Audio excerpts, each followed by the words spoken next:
The Beginners series has consistently been one of Usborne's best-selling series.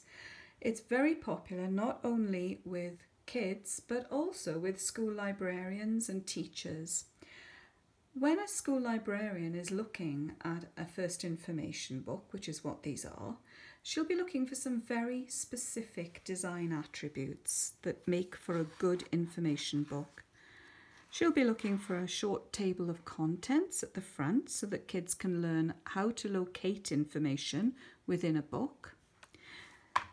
You'll find a glossary of specialist vocabulary, unfamiliar vocabulary that the kids may not have come across before that's linked to this subject matter. So there's frog spawn, tadpoles, gills and so on here.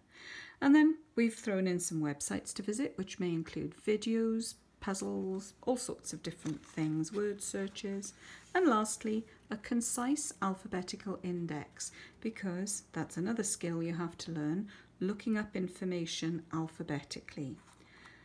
At the end, you've also got a catalogue, a mini catalogue of all of the other titles in the series. So having enchanted a school librarian and whetted her appetite with one title, if she says, well, have you got anything for the weather unit or the small animals unit or whatever, there they are.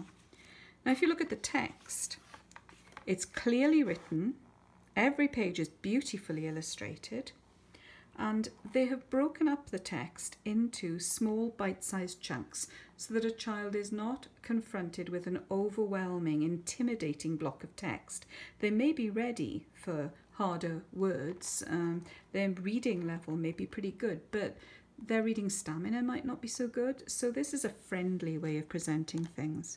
They also select the information brilliantly to get a kid's attention. This is one of my very favourite pages in any Usborne book. What you've got here is the frog bum page. I have reviewed this page so many times over the years and it never pales. These little frogs have big marks on their bottoms that look like eyes. Look like the eyes of something much bigger and fiercer than they are. If they're in danger, they show their bottoms to the predator. And the frogs are hoping that the huge eyes will make the predator think there's something much nastier there and it'll back off. What a brilliant strategy, mooning your predators. Now, how much is that going to appeal to your average little boy? Oh, for goodness sake, yes. And I mentioned boys very much on purpose, because one of the reasons these are so popular with parents and with kids is that they just hit all the buttons for little boys. Now, this is a huge generalization that I'm about to come up with, but in general, little boys are often more reluctant readers than little girls, and for that reason, often a little slower learning. It's got nothing to do with skills or smarts. It's got to do with whether they're presented with stuff that appeals to them. And often the first reading books that little boys are given are storybooks about fluffy bunnies, and it just fails to grab them. They want things about danger and tornadoes and things with too many teeth and legs and so on. They like photographs and they like facts. And this series fits the bill beautifully.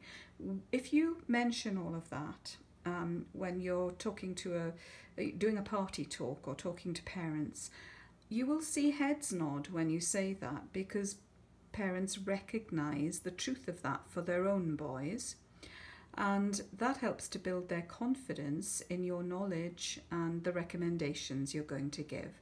So it's a very useful strategy, I have to say.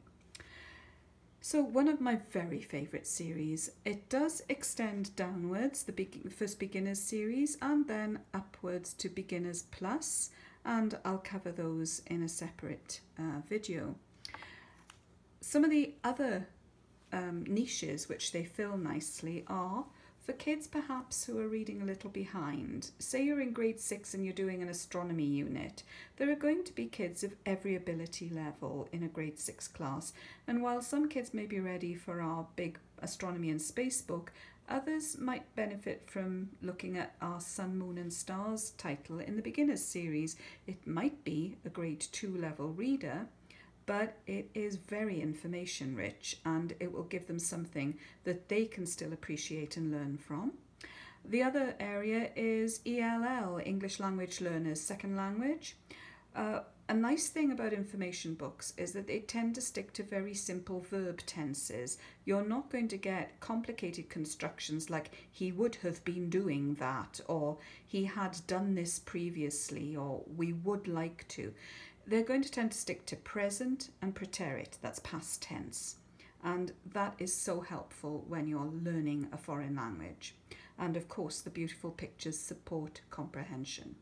So there you go, one of my very favourite series and one of my daftest and most popular pages in any Usborne book.